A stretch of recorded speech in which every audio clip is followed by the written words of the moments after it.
Assalamualaikum warahmatullahi wabarakatuh. Kami dari kelompok 6 yang beranggotakan saya sendiri, Putri Uliarman, Muhammad Ikram Nasution, Dila Amelia Ramadhani, dan Farhan akan mempresentasikan hasil diskusi kami tentang konsep dan struktur kepemimpinan dalam organisasi. Baik, yang pertama kita akan membahas latar belakang. Organisasi atau perusahaan merupakan lembaga yang memiliki struktur organisasi.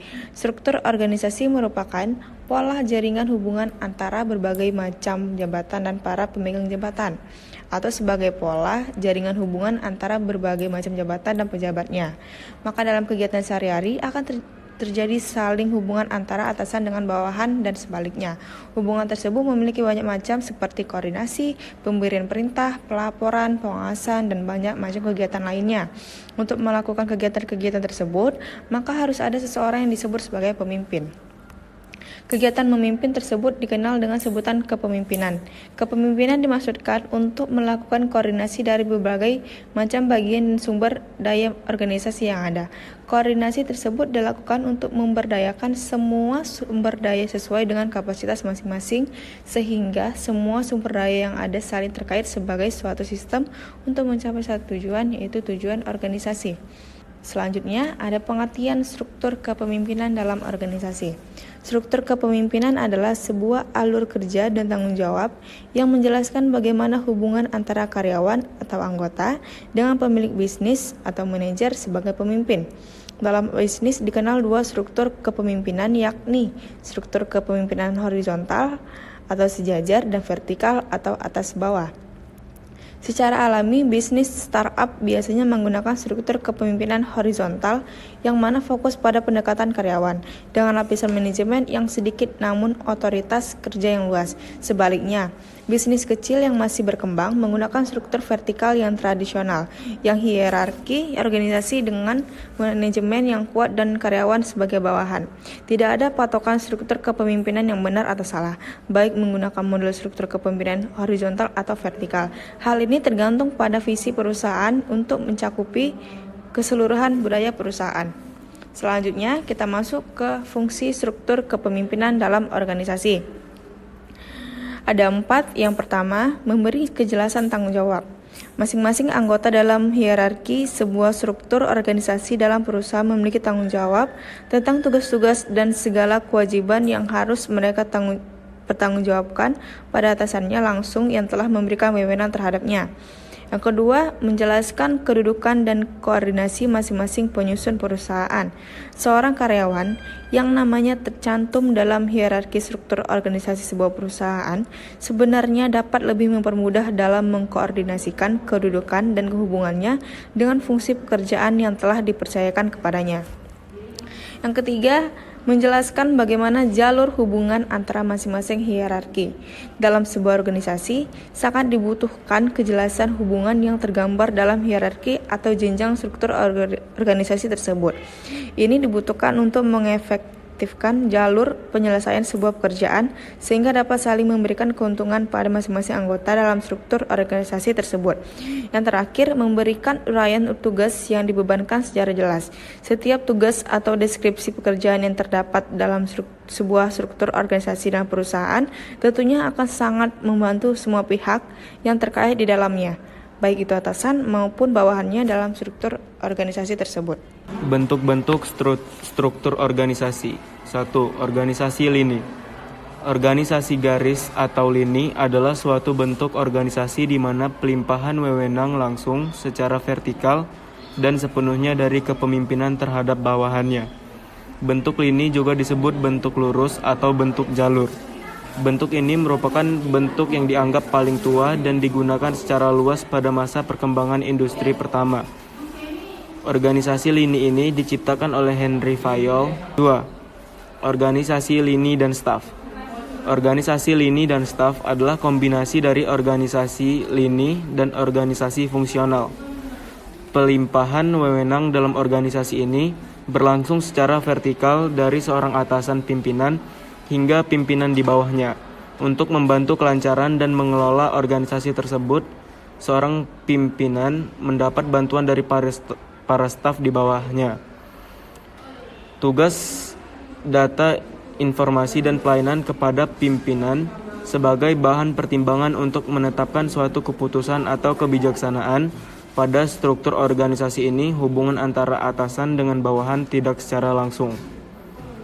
3. Organisasi fungsional. Organisasi fungsional diciptakan oleh F.W. Taylor, yaitu suatu bentuk organisasi di mana kekuasaan pimpinan dilimpahkan kepada para pejabat tertentu. Struktur ini berawal dari konsep adanya pimpinan yang tidak mempunyai bawahan yang jelas dan setiap atasan mempunyai wewenang memberi perintah kepada setiap bawahan, sepanjang ada hubungan dengan fungsi atasan tersebut.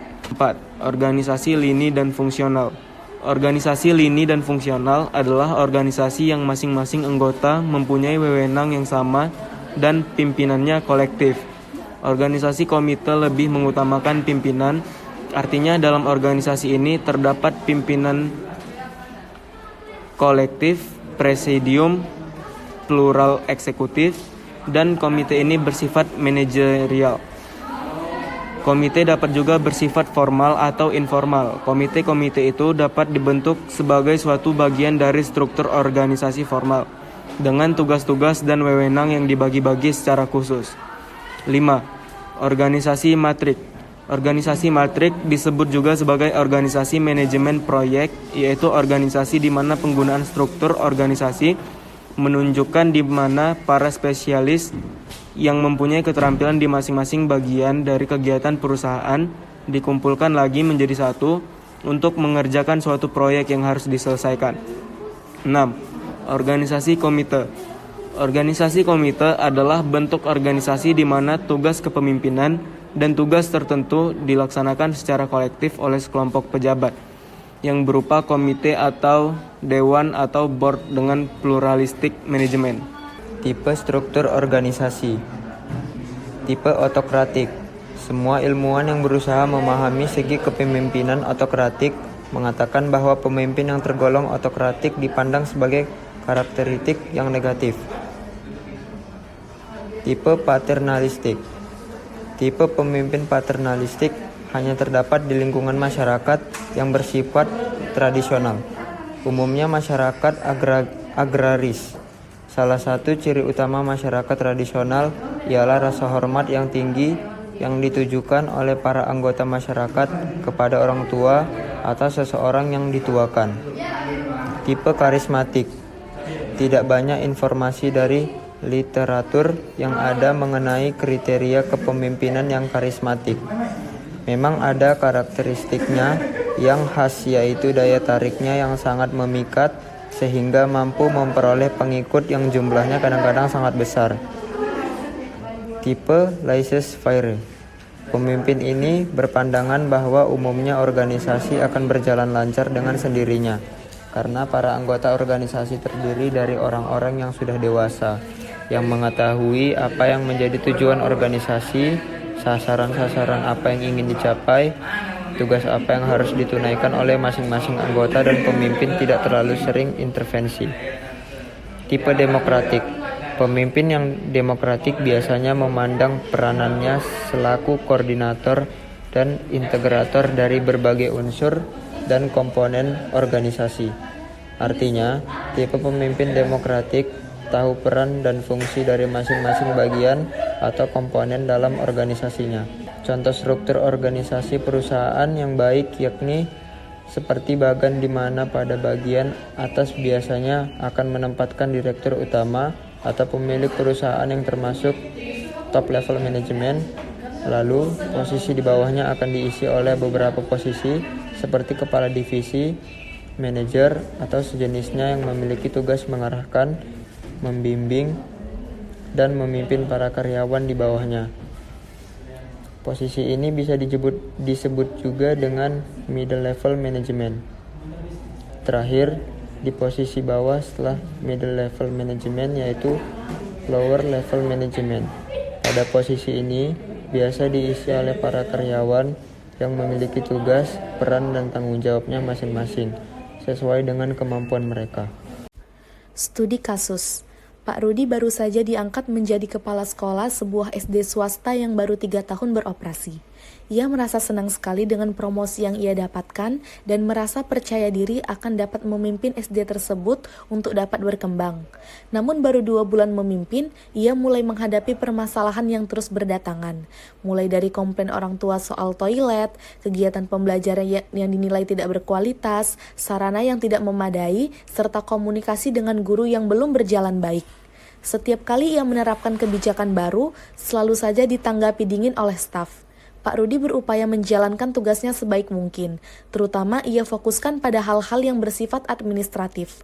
Setelah 1 tahun ajaran, ia memimpin sekolah belum dirasakan perkembangan yang berarti.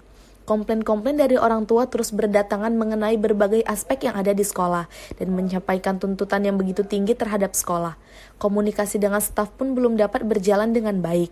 Solusi kasus yang dapat dilakukan adalah, pertama, menyediakan kotak saran di berbagai sudut kelas agar saran-saran yang ingin disampaikan oleh orang tua murid dapat tersampaikan dengan baik dan mudah.